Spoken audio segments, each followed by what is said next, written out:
there is something up there. Of that, I am almost positive. What it is, I don't know, because you cannot see it with a telescope. You cannot photograph a satellite with your telescope. You can only see something that looks like the ISS, for example, transiting the sun or the moon. Hello, Adam. Hello, sorry, I had a mouthful of coffee. How are you? I'm really well, thank you. How are you? I'm great. We've got a really special episode today.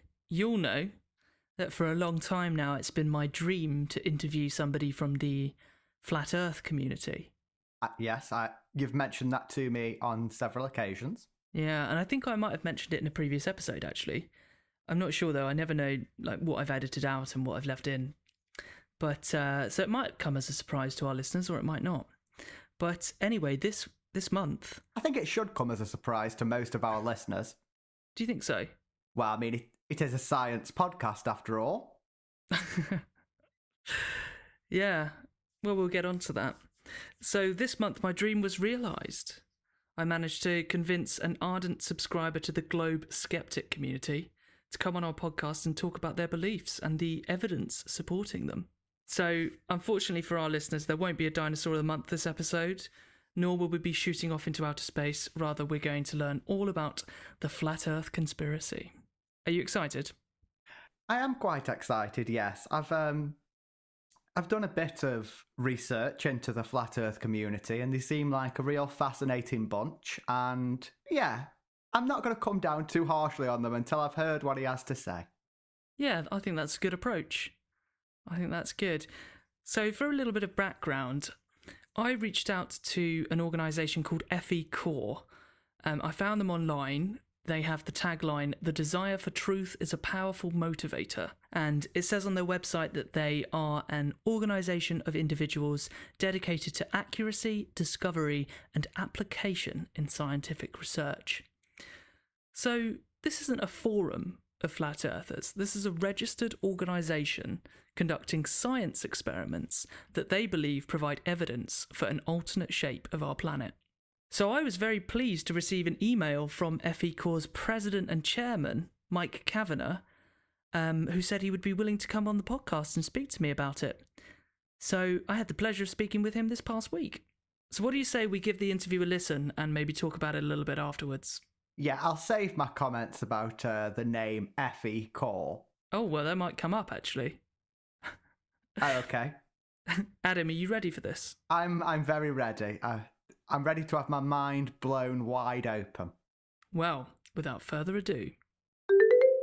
Joining me for this episode and calling in from the Netherlands is Mike Cavanaugh, President and Chairman of FECORE, a collective operation of field engineers researching Earth, and I think specifically that refers to the shape of Earth. So hello, Mike. Hello, good evening. Thanks so much for coming on the podcast. It's great to have a chance to speak to you and learn a little bit more about the work you do.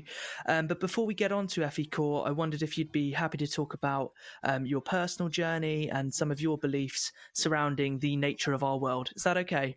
Yes, of course. So when I first got in touch with you and asked if you'd like to come on the podcast, you were quite quick to explain that FECORE is not a flat earth organisation. And in fact, you told me that you don't consider yourself personally a flat earther, but rather a globe skeptic. Now, I wondered if you could explain to me what you mean there and why that is. Well, the term flat earther is a loaded term. As soon as you say the word flat earth in public, people will look at you as if you're insane, and that's understandable. Everybody has the same reaction, but to avoid the weird looks and the insanity calls, I prefer to be called a globe skeptic. Okay, but globe skeptic and flat earther are kind of the same thing. It's just flat earther, the phrase has a bit of a PR problem. Is that right? Yeah. Yes, yeah, everybody is brought up to believe that Earth is not flat, and we've all seen the pictures in textbooks that explain how ridiculous it actually is. So we're all born with that how do you say that in English? it's kind of an innate belief almost, isn't it? In most Yes. people, you're brought up and you don't really think to question it at all. I mean, why would you? And that, I guess, for full disclosure, it's not something I've ever really questioned. But when I visited the FECORE website and saw that your organisation were conducting experiments, scientific experiments with what looks like some pretty sophisticated equipment, then certainly my interest was piqued. Yeah. Most people, when they come in contact with this concept and they hear that there are actually people out there that believe it, they think it's ridiculous. And you were the same, weren't you? So I understand. Yeah. Initially, that you thought that flat earthers or that the flat Earth movement was just full of insane people wearing tinfoil hats, for example. Yeah, especially I come from a technical background, and my father was an astronomer, so I was spoon-fed the narrative of Big Bang universe and heliocentric theory. I had a hard time, especially in the beginning, dealing with the fact that people were, just blatantly denying that. As soon as I, started asking the same questions as they did, then you'll soon find out that the answer that you give is something that you believe in. It's not something that you can confirm. You mentioned there your background in astronomy, and I find that particularly interesting because, I mean, I've spoken on this podcast before about my love of astronomy, and I have a telescope, not an amazing one. It's a fairly basic entry level one. But when I look at Jupiter, for example, and I'm sure you've heard this before. In fact, I saw that you talking about this on the Dutch TV show, where you said that potentially other planets as well could be flat as well. But looking at Jupiter, you see that the Great Red Spot is there. Some nights it's not there. Other nights you see the moons as well. You can see those on a really basic telescope. So I think what's really interesting about that is that this revolution that you've come to, it extends so far that you could even sort of start questioning whether what we see when we look at other planets in the solar system, maybe they aren't as they appear to be, or as we're told that they are. Yeah, well, if you had to say what they are without being influenced by what we're told they are, what conclusion would you come to? Because there is no way of determining that we're looking at a three-dimensional object. Like I say, I guess when you're watching moons orbit Jupiter, and when you're watching the Great Red Spot as well disappear for half the time and then reappear for half the time, that suggests to me that would be on a spherical 3D object. Am I sort of jumping to conclusions there, do you think? No, that's what it appears to be, but how would you empirically verify that? That's the dilemma. There's no way to do that without actually going there. And for us, that's not possible. There are a lot of theories of what it actually is. It could be spherical, could be two-dimensional, could be concave. We just don't know. We cannot determine that from an Earth perspective. Okay. So it's an open question, but that doesn't mean that it's not beautiful to look at. No, absolutely amazing, isn't it? Sort of one of the first things you want to look at when you have a telescope, see Jupiter. Okay, but anyway, let's get back to that sort of stuff a little bit later, perhaps. I wondered if you could tell me a little bit about FECORE. Well, FECORE was initially formed because a group of friends, which included me, we were doing our own tests to try and get empirical evidence of the claims we were making as fact. So, but we soon found out that as you're limited in your capabilities as an individual, and as a group of three people, you're not going to make any difference at all because you lack the equipment, you lack funding, you lack support, you lack the exposure to actually do something with your results. So from that perspective, we decided that it was a good idea to expand what we were trying to do in the form of an actual corporation and then in the form of a foundation. So donations would be interesting for corporations who we needed for not only funds but equipment for doing specific experiments. You cannot do stuff with nothing. You have to do or build or create instruments. So for that reason, we decided to create FECORE. As soon as we got our articles of incorporation, I took no time off to actually get sponsors and donators in to actually get us going on the first test that we were already planning before we actually started FECORE, and that was a laser test over lake surfaces. Yes, so looking at your website, you've posted results from a laser test where you fired a laser 40 kilometers across the surface of Lake Balaton in Hungary, I believe. No. Oh, is that wrong? Sorry. Yes, yeah, we did the laser test at 2 locations in Europe, one in Hungary and one in the Netherlands. And in Hungary, we're in winter conditions. We chose to be in winter conditions, but due to the bad weather, we only got to 12 kilometers in Hungary. Right. And the 40 kilometers was achieved in the Netherlands. Okay, with clear conditions. Yes. Right, okay. And so the evidence that you found is that the lake in the Netherlands is non-convex. Correct. Yeah. Yeah. We developed a method with the laser aiming device to actually determine if there is convexity between 3 GPS locations, and what we found was that there was none. So how did you conduct that experiment? Like, tell me a little bit more about the methodology, the equipment you used, and the results that you found.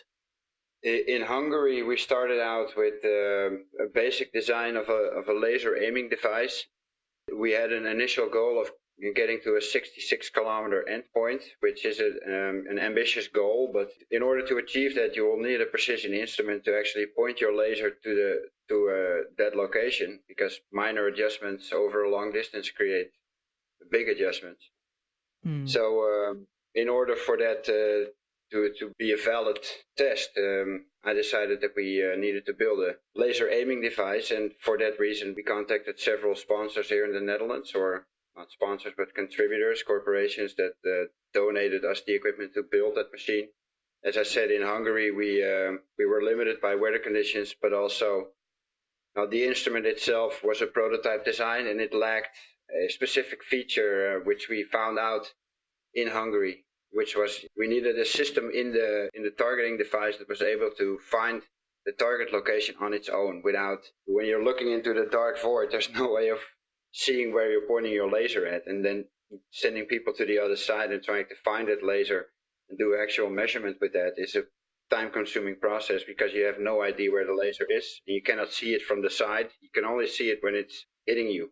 That's why we only got to 12 kilometers, and then I took the machine back to the Netherlands, and I made some adjustments in the setup itself. I cut it in half. I switched from normal thread wires to fine thread wires to increase resolution and a shorter or on a smaller device. And I implemented an adjustment in the software which made us able to target based on GPS location. So it's basically the machine. You set it up at a location. You enter the GPS location of the targeting device, and then you aim your laser to a relative close distance that you can see and find. When you find that laser, you enter that GPS code into your interface of the device, and then you go to your final target, the maximum distance that you want to shoot your laser at, and enter that GPS code into the device, and just press enter, and all it does is pan on its horizontal axis, and it finds the target destination. And it worked perfectly on 2 occasions here in the Netherlands. So what would you have expected to see if the surface was convex? If the surface is convex and you're shooting your laser, which you have found on your reference location, which is a close distance, and you're panning it on your horizontal axis only, what you should find in your more distant target location is an increased height of your laser, which would mean that you would have to either vertically adjust it, or that it would not be visible due to the hidden height created by curvature. And you found no increase in height whatsoever at the target's location? No, we were able to shoot the laser head on into the camera sensor to get a direct shot from the source itself. And we were able to do that at 21, 28, 22, and 40.1 kilometers. So is that from the shore to a boat or from shore to shore? From shore to shore. Okay, so you just found different areas around the lake where those distances were possible. Yeah. The laser setup itself was at a restaurant near my house here. I live at the lake here where we did the tests. Handy. And yeah, absolutely. The the elevation of the laser itself was a little under 3 meters, and the observation height at 40.1 kilometers was at also 3 meters. Could be 4. I may have to correct myself on that, but if you do the math on that based on spherical geometry, you're missing 94 meters of hidden height, which is almost equal to 300 feet. Wow. So something clearly wasn't right there. Exactly. You know, and that's what makes it so intriguing and interesting for me, because these things don't match up. There is something here that needs to be addressed in one way or another. And I understand that in terms of your next test, you've got some pending results from a microwave test. I did a little bit of research on this, and I understand that maybe some critics said that the laser could have been refracted or affected by atmospheric turbulence, and I think you scoff at that suggestion. But is the idea behind the microwave test because there's absolutely no way a microwave will be bent by refraction or atmospheric turbulence? Well, it's not optical refraction. You cannot call a microwave optical refraction, but a refraction occur with all waveforms. Just the longer the waveform, the bigger the penetration is, so to speak, in the molecule or medium it's going to, and the less refraction you're going to end up with. So, and microwaves are less susceptible to refraction. The official narrative or method is that they still factor in some form of refraction, and I believe the technicians refer to that as the K factor. And the K factor is basically computing Earth with a bigger radius. They increase Earth radius into some occasions up to 1/3 to justify that they're getting a connection with which actually has no line of sight. And we're trying to push that limit into something that cannot be attributed to refraction anymore. Okay, so if the results of the microwave test come back and they say we find the same thing here, it doesn't suggest that the lake is convex, then essentially the microwave test results are just corroborating what you found with the laser test. Yeah. Well, that and to test the equipment if it's capable of longer distances connection, but because what we're actually aiming at is shooting a signal from the Netherlands to the UK over a distance of more than 200 kilometers. Across the channel? Yes. One of the microwave antennas is already in the United Kingdom, and we've already found a location there where we're going to set it up. And the only thing that we're missing now is a location here in the Netherlands. So we just need a tall building and a 220 volt connection, and that's it. You know, all we need is a stable connection. That's it. Whereabouts in the UK is that location? I cannot remember the place name. It's a lighthouse somewhere in on the east coast. Okay. It's I think 100 kilometers to the north of Dover. Okay, all right, no problem. That's really interesting though. And you say that's 200 kilometers across the channel? Yes, and wow. In that regard, we're talking about kilometers of hidden height. And once you're talking in kilometers, then you cannot come with a decent argument for refraction anymore, because a kilometer of curve is a lot. Try to imagine that, and then see a microwave bending over that. There's no way that can happen. Okay. And when is this test planned for? Well, we have 6 projects planned for this year. One of them is the long-distance microwave transmission. Mm-hmm. And the planning is for May, maybe June. But it depends on our availability or the time we're given up on a roof of some building. And it's basically a generosity thing. We have to find someone that is willing to let us do it. until now, we have found several locations, but we haven't made any actual contact yet, because at the moment we're working on a Forster level project, and that's taking up all of our time at the moment. That's really interesting, though. As I say, you'll have to let me know when you're doing that, because I'd love to come down and see it. Absolutely. Being in the UK. Okay, great. So say the results, I mean, humour me here, say the results of this microwave test come back and they completely refute what you found so far, and actually they do support the fact that there's a curvature there. How would you feel about that? Would you feel like something had gone wrong, or would you feel like actually maybe I need to reevaluate what I think the shape of the Earth is?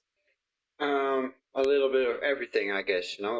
I'm still questioning, and we've recently done a test that went against all our expectations. So at this point, I'm keeping actually all options on the table because I don't know anymore. That's great. So perhaps, are you saying perhaps it is actually a sphere, or are you still firmly quite in the camp of no, something's wrong here. The shape isn't what we've been told, but I don't know what shape it is. Yeah, exactly. I have no idea if it's maybe it's a bigger sphere. That could also be, because there's good evidence for some of the geometry not working with an entirely flat world, but even a flat world doesn't necessarily have to be entirely flat. What I cannot confirm, I cannot. That's the point. We need to find these answers ourselves, and that's why we're doing this. There are a lot of old experiments done in the past that completely contradict current modern day accepted science, like relativity, like axial rotation, like our atmosphere being contained next to a vacuum without a barrier. Those are direct contradictions to science, science laws, and those experiments have been done in the past, and one of them is something that we're going to repeat at the end of this year, I hope, and that's Airy's failure. Airy was a royal astronomer, and he conducted a test which he concluded should be able to detect which one of the two is doing the rotation, the Earth or the sky. And his goal was to detect that the Earth was doing the rotation, and that's why it's called Airy's failure, because he failed to detect Earth rotation, and so have all subsequent tests trying to detect Earth rotation. That's really interesting. I've never heard of that.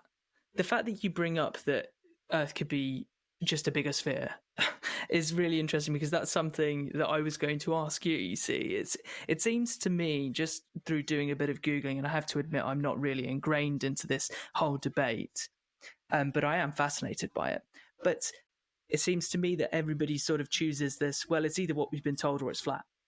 It's like, it's either one or the other. But I like what you say, is that actually it could be a different shape.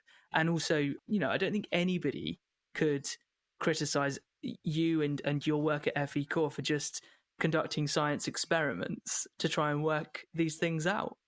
Exactly, and that's what we're aiming to do.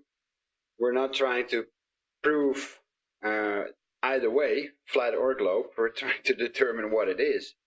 So where I am with this and listening to what you say is, I don't really have enough experience of things like physics, particle physics, geoscience and stuff to really challenge you too hard on some of the things you say about microwaves not being able to bend, for example. I mean, I'm sure lots of people listening would be screaming out to sort of provide you with some counter arguments. My background is in zoology, and if you talk to me about how evolution is a lie, and I'll give you a good debate.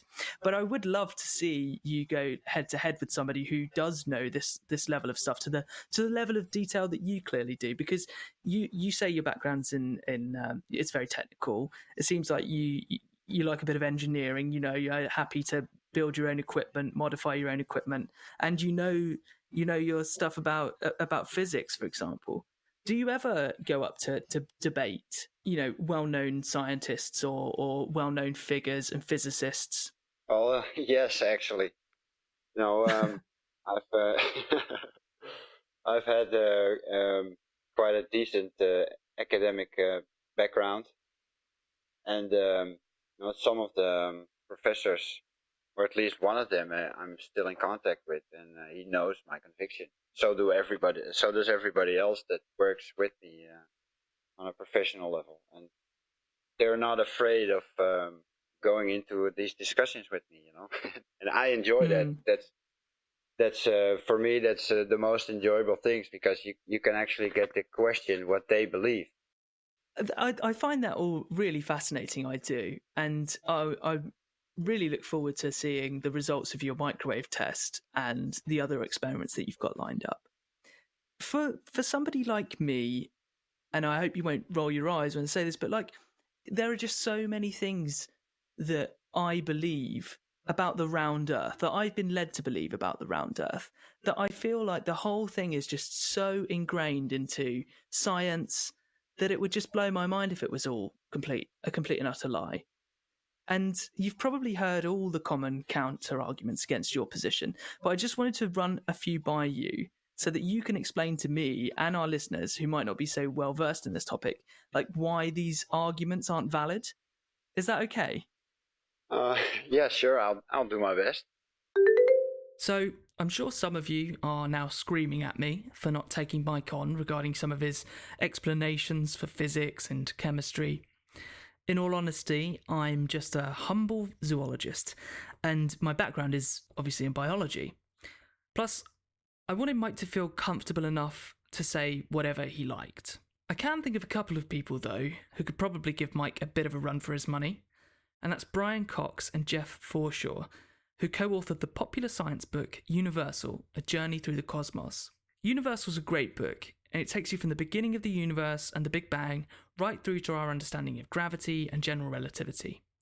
It also explains some of the mathematics behind weighing the size of the Earth, and in fact the universe, as well as the distances to the stars. It's fairly easy to digest and is brilliant for building a basic understanding of some pretty complex science, and I think it would probably serve well as a good refresher for anybody who's familiar with these concepts. If that sounds like the kind of book that you'd be interested in reading, then please do check out either the paperback or the audiobook via the links below in the show notes. In doing so, you'll be helping to support our podcast while learning about the wonders of our universe. And if you'd like to see more book recommendations, please visit genericdrift.com, where you can find a whole list of our recommended reading material. On with the interview. Okay, so explain to me, why is it possible to see further at different elevations? Like when I climb a tower, I can see further than I can on the ground, for example, like long distances. That has to do with the limit of your eye. There is an angular resolution that your eye is able to dissolve. And as soon as something is too far away, then it will just disappear into the vanishing point of perspective. And as soon as you raise your elevation, your field of view is increased, and so is your angular resolution towards that object. And if it's being resolved or into an minimum angular resolution of 0.02 degrees, I'm correct. Then your eye is able to resolve it again, and then you will see it again. Right, so because you are increasing your field of view, you can see further? No, it's not you're increasing your field of view, you're increasing your angle towards the object. Okay, I see. But what about if you're standing at sea level and you watch the sun set, and then you move to a higher elevation, you can watch the sun set again, right? Correct. How is it you can almost see the same event twice if it's not that you're putting yourself in a position where you can see further, or you can see further over the angle of the Earth? Well, it's the same thing. The horizon, as when you're at sea level, is very close to you. It's a couple miles away. But when you raise your elevation, you will see further into the distance. So that will equal to an amount of you're seeing the sunset again, because the sun will just come back into view. Okay, so that phenomenon, and for example, one of the common ones that I've seen brought up is when you watch a ship disappear over the horizon, you see the bottom of it disappear first, and then the mast. You're just saying that would happen on a flat plane as well as a curved plane? Yes, and the reason for that is when you apply high zoom optics to boats that appear to have gone over the curve, so to speak, you can almost get them completely back into view. And of course, you're going to miss the bottom part, and that has to do with your angular resolution and the amount of atmospheric refraction that is present, or terrestrial refraction that is present above water surfaces. At a certain distance, the amount of atmosphere starts to compound it's a linear increase in atmosphere that you're looking through, and that also increases the effect of terrestrial refraction, and that's why images get compressed and distorted and refracted up and down. And that's what actually is creating the illusion of it going over a curve. Okay.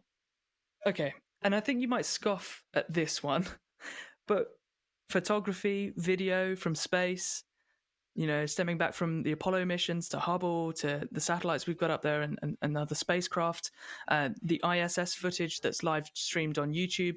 Are you saying that that's all just definitely fake? It's easy to turn on your TV and to turn on your computer and watch a live stream and say, yeah, you see, that's it. Well, is it actually live? How do you confirm that? And when you try to confirm that, you will see that it's not live, because when it's supposed to pass your area and you can actually see it, when you go to the live stream, the images do not match up with what you actually see. If the sky is clear, but they are showing a cloud cover completely, then something is wrong. And that's just one of the things that you can do yourself to confirm that. And just look at their footage from inside the ISS. To me, there's a lot of trickery going on. And I'm not going to go into much detail about that, because it's a hot subject for me in particular. So, but do your own investigation, and be critical. Watch what they're doing, and put your suspension of disbelief aside for a second. Yeah, I do like the idea of doing that experiment, because you can track the ISS online quite easily, and then going out watching for it overhead, and then comparing what you see overhead with what is being streamed from YouTube. I think everybody can do that experiment from home, right? So that's quite interesting. I might do that next time. But yeah. For me, I appreciate you don't want to dwell on this sort of stuff for too long, but just for me, it goes slightly beyond that, because my dad works for a satellite telecommunications company, and they own a satellite network all around the world, as well as a number of ground stations. And the company makes money by providing telephone and data services to businesses from that satellite network. And my dad isn't just a junior sales rep, he's been in the business for quite a long time. He's a fairly senior figure. So for me, if the Earth isn't round, then that whole business is a farce. And surely somebody in the company is aware of the fact that they're not providing communications from orbiting satellites. So going by that logic, it's entirely plausible that my dad knows that the Earth is not a sphere and that his company don't put satellites into space, and he's lying to me. No, and how many of us? Go on, sorry. And I will tell you why. And most people, when they hear the arguments of flat earthers, think that everybody thinks that that everybody has the same idea. Everybody believes that there are no satellites up there. I'm not one of them. There is something going on up there, and you only have to look up and to see that there are moving lights there. But what are they? And how are they actually being maintained in their quote-unquote orbit?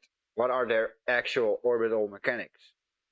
Are they really falling in a circle around the Earth as part of a orbit, or is there something else going on? Because we've seen footage from satellites being led up with high altitude balloons, and also being recovered.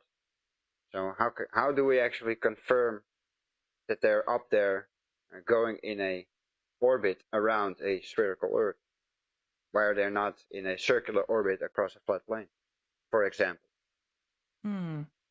I just feel like the people in charge of putting those satellites into orbit or wherever they are surely would have to understand the mechanics of how to do that, and surely that they would have worked out, in order to do this, we need to know what shape the planet is.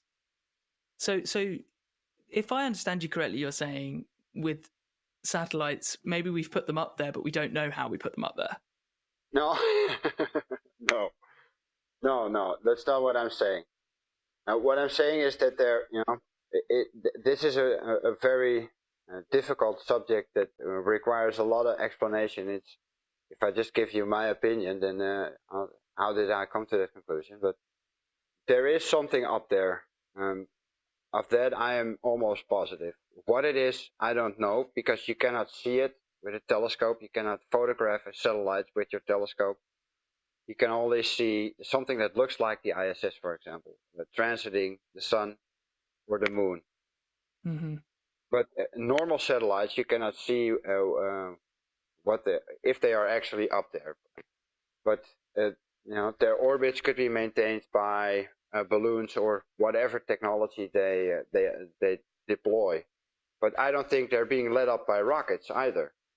The mechanism of combustion in a near vacuum, to me, seems fairly impossible.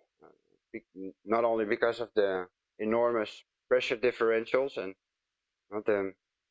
the valves that you would actually need to accommodate for that pressure differential. Plus, there is no medium to push against with a rocket.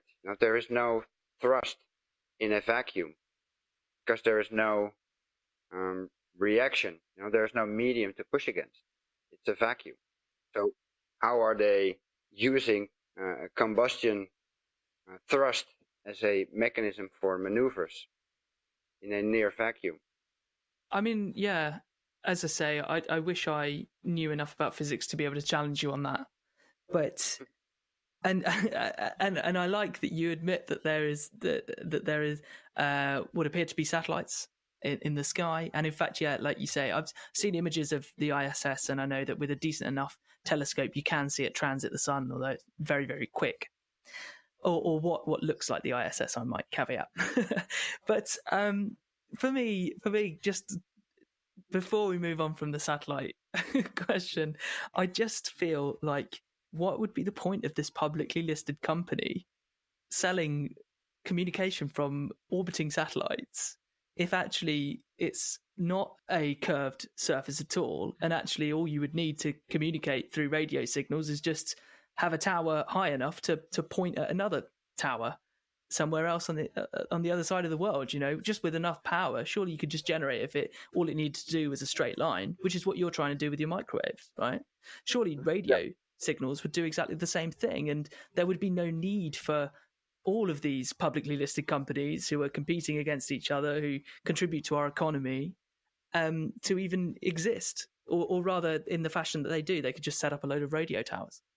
Correct. Yeah, and that's what they do. When they set up a radio or a communications network, all their calculators factor in the curve before they start building it. So, but that doesn't confirm that there's an actual curve there. They just allow for it with shorter distances. That's why you need more towers on a sphere. Okay, all right. Okay, so final question. My last question for you. How has coming to the realization that the Earth might not be the shape that we've been told it is, how has that affected your life? Would you say that it's been a positive journey? For me personally, yes. A lot of people would say that it's no fun being a quote-unquote flat earther because of the ridicule and scorn that you get from your friends, family, and everybody online. But fortunately, I live in a different community, or at least the people that I associate with are of a different breed, I think. They're interested in what I do, and that gives me a lot of people to actually talk to about this. And for me, it's fun. I enjoy what I do at the moment. Doing these tests to actually confirm if there is convexity to a lake, imagine the excitement that I encountered when I could see my laser at 40 kilometers. As soon as you start to think about what that actually means, either you're seeing a curved laser or there's no 94 meters of curvature there. And I'm almost positive that it's the last one, and that's very exciting to me. I find it very thrilling. Yes, it is really interesting from my perspective. I mean, it sounds like you have good fun doing this. It sounds like you've got a scientific mind. You're just trying to challenge some of these, firmly held beliefs that the rest of the world has, and you're doing it using sophisticated equipment. It's really interesting, really. Are there any other organizations like FECORE out there? No. Well, I wouldn't say there aren't any other scientific research institutions, but there are no institutions like us that have no problem with touching on very controversial and fringe science, so to speak. Even mentioning, for example, that relativity is a joke in the academic or in the professional crowd would seriously damage your career. And with us, that's no problem. You can say whatever you want here, and if it's provable, then we'll try to find a method to actually make it part of the public record, like a lack of Earth rotation. There is a lot of evidence that suggests that nothing is moving except the medium of light, and every test that has been done in order to find that actual rotation of the Earth has failed. There is one test that Airy did in his time that nobody has repeated since, and he did it all with his eyes and a notebook and a pencil, and he was able to find very empirical results, so to speak. His experiment was no failure. He just failed to detect that the Earth was rotating. There was no compensation needed for actual rotation of Earth. If we do that now in the 21st century with sophisticated equipment and 4K cameras, that would be something very substantial, not only for Earth science in general, but for astronomy. Sir George Airy was a royal astronomer, so I think his work deserves at least a repetition and confirming that what he found was actually true. Amazing. Well, I really look forward to seeing FECORE's version of Airy's test. And it's been an absolute pleasure. Thanks so much for coming on to the podcast and talking to me. I will include a link in the show notes to the FECORE website where our listeners can find out a little bit more about the research you're conducting. Hopefully they can see the results of these tests that we talked about today. I just wanted to check, actually, one thing I forgot to ask you. What does the FE in FECORE stand for, if it's not Flat Earth? Field engineers. Ah, okay. Okay, because I only realised this today, actually, when I was preparing for this interview, but Fe is the chemical symbol for iron, isn't it? And iron and nickel alloy is what round earthers believe the core of Earth is made out of, right? So I didn't know whether that was intentional and it was like an ironic name or something. No. Yeah, it's actually funny. Yeah. No, I've been getting those arguments from people that think we are just a group of shills, that think we are making a joke of Flat Earth because we're using the iron core as a symbol or as title for our corporation. But FE comes from field engineers. I have an engineering background, and it's a little bit tongue in cheek, of course, but and the core, I have an audio engineering background also, and my favorite music to create was hardcore music. So for me, the FE and the core came together nicely. Great. Well, anyway, as I say, I'll put links in the show notes for a few of the things that we've discussed today. But thanks for coming on, Mike. It's been fascinating to speak to you. You're welcome. So what did you think? Well, he seems harmless enough, doesn't he? Yeah, I really liked him. I think that comes across as well in the interview, right? Like, Oh, I think you gave him a lot of leeway, a lot of the time. You went along with it more than I would have done, I think. oh, definitely more than you would have done. But that's one of the reasons I didn't want you interviewing him. Yeah, probably for the best. Yeah. Yeah, I mean, I felt like Louis Theroux interviewing somebody from a strange subculture who is very pleasant and completely likable. I liked him. I thought it was a very well-conducted interview. Well, there were some times you said things that I would also challenge. Go on, like what? Well, at the very beginning, I wrote down that you said we have this almost innate belief in the globe Earth, which, of course, is wrong. Like, every baby born that grows up without being told would think the Earth was flat, surely. Yeah. It looks flat. Yeah, of course. You're right. You're right. But I guess to me it feels innate. It doesn't feel like I ever had to learn the Earth was round. It feels like I have always known that. That's why it feels innate. I don't think it is innate. I don't think it is something that we are born with, but it feels that way to me. Well, it's our cultural inheritance in a way, right? It's with science as a component of culture, scientific knowledge, the way that it builds. Like, we were introduced to the fact that the Earth is a globe, just like people were introduced to it as being flat before, like. Yeah, and I guess something that Mike is saying that we don't really do. What's that quote about being born on the... Standing on the shoulders of giants. That's it, standing on the shoulders of giants. And it's almost like the flat earthers are saying, you know, some of these giants don't get questioned very much and we need to question them. But I think you could make an argument from the scientific community that actually they get questioned all the time and giants get thrown out all the time. So well, I don't know. You know, I don't know whether it is as all the time as you think, really. I can see exactly where he's coming from in that the way that scientific knowledge builds on top of each other is a dangerous thing if you stop questioning the very principles that led you to get to the point that you're at. Yeah, it's like a snowball, right? Rolling out of control. You're just heading down the wrong way. Yeah, exactly. And I think it is right to keep an open mind about big questions. Yeah, well, this is why I liked him, right? Because I feel like he's somebody with an inquisitive mind, and the impression that he gives in the interview is that he's simply conducting experiments to work these things out. Yes. But the problem for me is that questioning this kind of stuff is also associated with some super zany beliefs. Exactly. Like, for example, he didn't want to dwell on space too much. And I suspect that's because he was scared he would come across as a tinfoil hat wearer, right? And perhaps I gave him a little bit too much leeway there.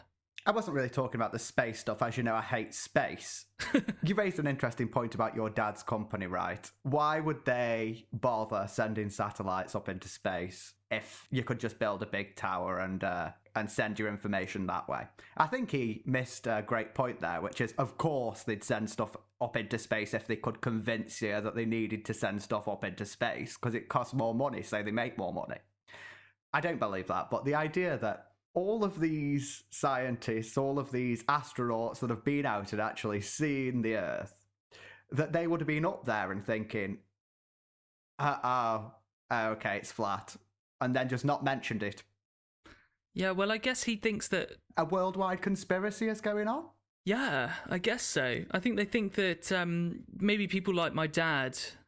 Maybe it's a need-to-know basis, and maybe, in fact, nobody actually does know. No, of course they know. I don't know, actually. That bit, to me, was left a bit open at the end. When Donald Trump got inaugurated, and the NASA blokes came up to him and said, okay, Donald, got some big news for you, but you can't tweet about it. The Earth's actually flat.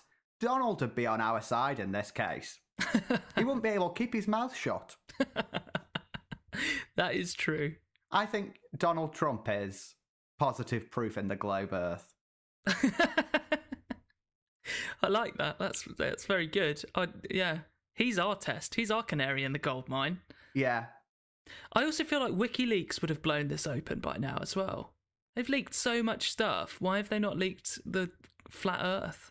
I was really hoping he would go into some conspiracy because I watched a documentary. I mean, I don't know whether I feel comfortable calling it a documentary, but that was certainly how it portrayed itself. They went into very great detail about how the globe Earth idea had come about as a conspiracy by the Catholic Church to distance us from God, you know. If there's a whole universe around you and God isn't sitting over the Earth watching the sun go round and the moon go round, then if you're suddenly just a meaningless speck spinning through space, then it no longer makes sense that there would be a God interested in you. Yeah, that's actually why I asked Mike at the end whether it had been a positive journey, because I kind of wanted to know whether he felt less insignificant. Like you say, we're told we're specks of dust on a spinning rock in an infinite void, and perhaps if that's not true, we're actually more special than we're led to believe. I kind of do see why, for religious types perhaps, and I don't know whether Mike is, I didn't really want to go down that path with him, because I'm not really that interested in it, but... And it's also rude because... Yeah. It's okay saying that somebody's ridiculous for believing in the flat Earth, but is that really any more ridiculous than believing in any kind of God? It's a good question. It is a good question. At least he's doing his own observations. Well, yeah, he's more on our side in that he's using some variant of the scientific method, right? Yeah. Like he's testing things. He's looking at his results and he's thinking, what's happened there? And I think, as I said in the interview, like, I don't think there's anything wrong with that. I don't think you can criticise somebody for that. I absolutely don't. And I think he's way more knowledgeable about these things than I am. But I think that somebody who was more knowledgeable than me, maybe someone who was less knowledgeable than him, could still explain the patterns that he finds. Or, I mean, I've already got one explanation. The Netherlands is notoriously flat. Like, if I was a flat earther, that's where I'd go to find proof. I mean, if it turns out that he's beaming his light beam to Hull, then I've got him. I love the idea of this test across the channel. Yeah, I as I say, like, I don't know anything about lasers, but for him to say, okay, well, my laser doesn't disappear, therefore, because of all of these rules of traditional science, blah, blah, blah, it means that there mustn't be a curvature of the Earth. Well, you've used the same rules of science to make your observations. Like, it could be any of those things that are wrong. I would love to speak to a flat earther who was more open to talk about the wacky space stuff, because it's certainly more entertaining. And I can see that Mike was trying to establish and maintain a degree of credibility, which I actually think he did. I think he came across really well. But he didn't give any of the details that would get anyone hooked. Where is the sun? Where is the moon? I think he said some really interesting stuff. No, he said really boring stuff. He said really sciencey stuff. What people want to know is what's around the outside of the flat Earth. Yeah. But I think you can find that from other people. Some people think it's a big ice wall. Some people think that we're contained inside a... No, but I want to know what nice, sane, rational, empirical Mike thinks. Yeah, but I don't think he'd let on. In theory, probably doesn't have an explanation. But I also think that Mike is humble enough to also be like, well, I don't know. Humble enough to say... Well, I don't know, but I'm absolutely certain that every person who's sailed around the world is a fucking liar. No, that isn't humble at all. No, because that's not what he's saying. So I did a bit of research, and these sorts of things are quite easily debunked by flat earthers. Basically, if you had a flat disc, you're just moving in a circle around. You're not circumnavigating a globe. Yeah, but when you get your maps. Right now, I think to go in a circle around Antarctica at the moment is a lot less far than it is to go around a circle around Antarctica if it spreads around the whole of the Earth. I don't know. I don't know whether people... No, I do know that. Do you? Absolutely. Have you been to Antarctica? Well, no, but no. There you go. This is another theory I've read as well, is that like if you go to Antarctica, there are people there who tell you have to turn around. They're like, you're not allowed past this point. Okay, well, that may be the case. I'm not going to find out, you know? One of the things, you say that he said a load of boring things. I don't think he did. I thought he did say a lot of sciencey stuff, and it was, yeah. And if that's boring, well, I don't know. We talk about a lot of sciencey stuff as well. Yeah, well, yeah. One of the things I felt like a certain degree of excitement about was early on when we were talking about Jupiter. I knew you were going to say Jupiter. Go on. And Mike said, I can't remember the direct quote, but something like, there are loads of theories as to what it is, but we don't actually know what it is. And that doesn't mean it's not beautiful to look at, which I thought was really, really a really lovely point. I wrote down something that he said about that time. There is no proof that you're looking at a 3D object. I mean, most things are 3D in real life, though, aren't they? Well, okay, maybe he doesn't mean 3D, but like a 3D sphere as opposed to a disc. A disc even would be 3D. Everything's 3D, isn't it? Yeah, but everything is 3D that we observe, right? Yeah. I don't know if that's true, but... I don't know if it is. No, images aren't, I guess. I don't know. But you would know if it was a disc rotating in space or a sphere. You would be able to see that because there would be angles at which you viewed it where it was no longer a circle, yeah? Yeah. But what if it's a projection or something? I don't know. I'd love to know more about... What if it's a projection? Well, I don't know. Since not prehistoric, but historic, the beginning of history, people have been looking at the stars and the celestial bodies and writing it down. So it's either aliens, in which case, like, don't bother trying to figure it out, or it's not a projection. We can take that one off the table. Okay, I don't know. I'm just, what's it called? Spitballing? I think it's a horrible phrase, isn't it? But in retrospect, I wish I'd asked him what some of those theories are. Because I can see there's a real degree of excitement when you open your mind up to the fact that you've been lied to about something so important as the shape of the Earth, something so ingrained into our daily lives. What are those satellites? What is that beautiful shining object in the sky that people call Jupiter? What shape is the planet we're standing on? Like, I can see how people get really carried away with that kind of thinking. And I'm not saying that's what's happened to Mike, but, you know, I can see the appeal. I can see how people just go wild with theories and speculation and like, oh God, what is Jupiter? You know, because it's right. Like, you look at it through the telescope. If I didn't know what I was looking at, then I don't know what I would expect that to be. I don't know. If I didn't know I was standing on a sphere, and then I looked at Jupiter as well as I can through my telescope, would I know that I was looking at another sphere? I don't know. You know. Well, no, he's right in that it would just look like a circle on your lens, because that's how a sphere represents itself in 2 dimensions. But you wouldn't know it was a planet. Yeah, that's true. Like, when I look at it, like I said, I brought out the Great Red Spot and the 4 moons that you can see really clearly. Like, you can see them, what looks like them orbiting. But Mike's saying, yeah, but how are you going to empirically verify that? Yeah, it's very true. We just trust that other people have done it, and that all the people knowledgeable enough to figure it out agreed with them.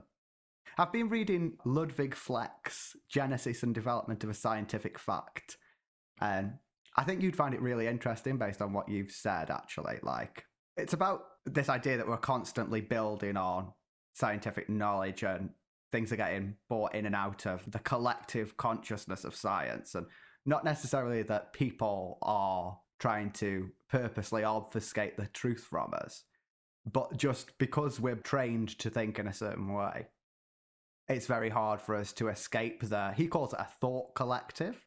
And that's exactly what this flat earth objection to the globe earth is, right? You know, they're saying you're all part of a thought collective. You're all just accepting things to be true without questioning them. And we're questioning them. Which is what happens with religion, right? For so long. Well, yeah, exactly. We've seen people fall foul of that trap. Civilizations have been built on it. So, yeah, I can kind of see why we still need to question this kind of stuff. But I just don't. Like, you brought up the evolution thing, yeah? Yeah. But evolution as it was originally conceived is different from evolution as we think of it today, yeah? You mean like Darwin's evolution by natural selection? Yeah, like now we know that there are other factors that drive evolution, like genetic drift. And also, we know that it's driven by genetics, which is something that Darwin didn't have access to. Yeah, and symbiogenesis, which some people still find controversial, but the fact is, as that built on top of each other, there are always people who said, what the hell are you talking about? Like, of course, it's not this pea plant guy's idea. we know what it is. We don't need to do any more work on it. I think that's the truth. Like, I used to think there was so little left to discover, but there's everything left to discover. If there's one thing we know, it's that everything that we know changes. That's very true. And we've talked about that before. We've talked about how the science of today is very likely to end up like the religion of yesteryear, eventually, isn't it? Like, we look back, people who, pagan beliefs, where they worship trees and the sun, that was all trying to understand the world around them, but it's so far removed from what we understand of the world now that we think, oh my God, like, how tribal. But one day somebody will think the exact same thing about what we believe. Yeah, but by that point, we'll be thinking in ways that we can't even comprehend thinking about now. We'll think that the Earth and space and everything works because of strings and way beyond strings. But I mean, the science of today, the thermodynamics and laws of physics and all that stuff, it's got us quite far for understanding the world around us. And I'm attached to it. Well, there's a debate to be made that as a science podcast, we shouldn't be giving people like Mike a platform to talk about his beliefs. Do you remember, you probably won't remember this, but Bill Nye, the science guy, do you know who he is?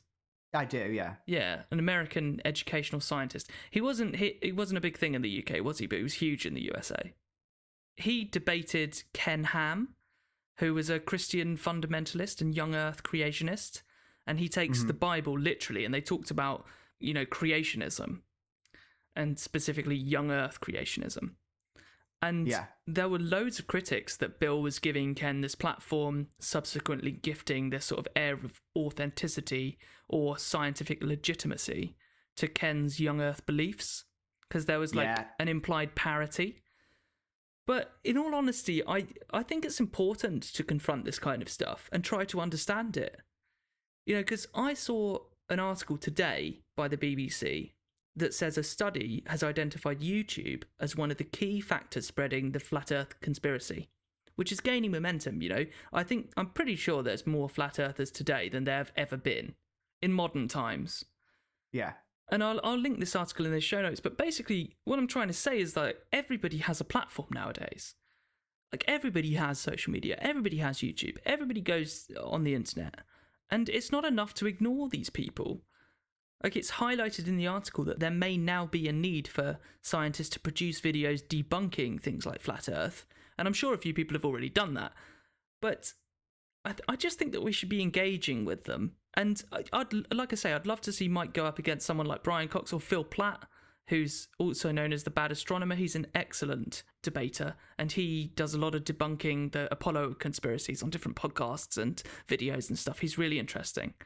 But ultimately, my main point is that communicating with these people is important, especially an organisation like FECORE, who are conducting actual experiments. We need experts to look at these experiments. Why are FECORE getting the results that they say they're getting? What's going on there? Well, they haven't actually got that many results, have they? I went on the website. They've got everything's couple. pending. Yeah. So come back when you've got your results. I mean, interesting preliminary results, but obviously not interesting enough for... What would you need to see to be convinced that the Earth isn't the shape we think it is? I don't know. It's hard, isn't it? Because I just don't... I don't know. To be convinced the Earth was flat, I'd have to go to space, wouldn't I? But I'm not doing it.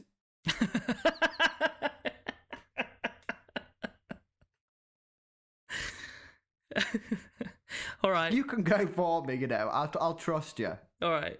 in the age of commercial space travel, it's not going to be around for long, this flat Earth thing. We're going to be flying to other planets, landing on them, and everyone's being like, oh, yeah, it was a circle as we came in.